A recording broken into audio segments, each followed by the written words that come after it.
That's why people get so mad at us when we start delineating, when we see certain behavior and we say, hey, wait a minute, that person ain't us. For example, I put up a video that went viral of this girl, this quote black girl on TikTok doing little confessions. And in her little confession, she was like, yeah, when I was in high school, there was this white boy that I liked, and he used to call me nigga and his little slave, and he wanted me to call him massa, and I was doing it. I was calling him massa. Then I realized he didn't even really like me. It was just an inside joke with him and his friends. When I was still in high school, I was so desperate for male validation and attention. I used to have a thing with this boy, and he used to call me the N-word, and I just let him. Not only did he call me the N-word, but he wanted me to call him my master as a term of endearment, and I did. He'll be like, what's up, my little N-word, or my little slave baby? And I'd be like, hey, master. Unsurprisingly, it turned out he never liked me, and I was just an inside joke between his friends. And all of us are looking like, where is this broad from? All of us are like, where is she from? And we do a little research on her. She's from Haiti. Her family's Haitian.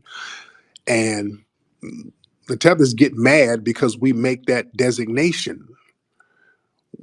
We have to make designations like that. When people come around with goofy ass nonsense like that, we need to know who's who. And usually that type of stuff, it comes from people who are not from our lineage. We kind of know.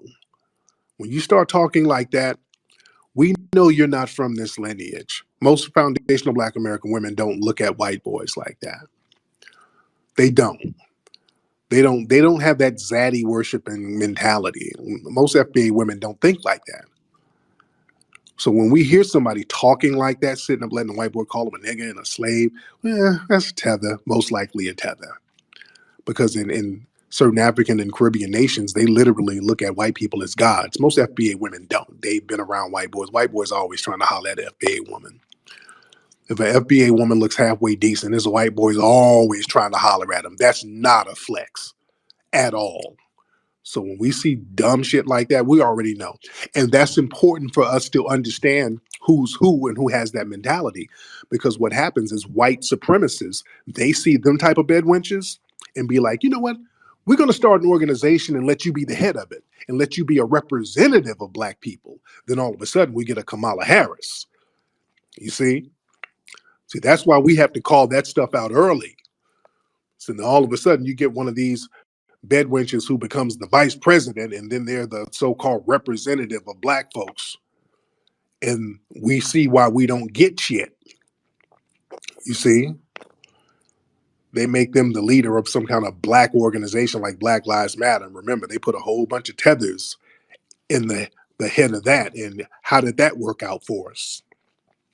All types of resources and funds got allocated for immigrants and LGBT organizations, and we're sitting here left with the damn bag open and nothing in it. So yeah, we should have been delineating and looking at everybody's paperwork. There's absolutely nothing wrong with us doing that. We should have been doing it a long time ago, like our brother Claude Anderson had been trying to tell us. Claude Anderson has been trying to tell us this for decades. Yeah?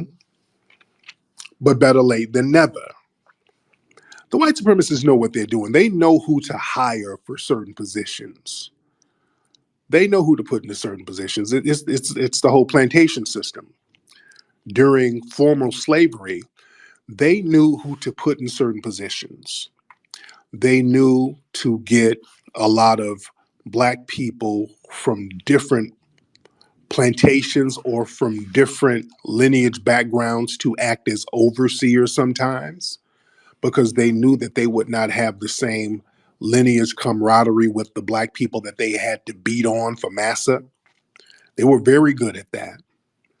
They knew how to get the bedwenches to be their little snitches.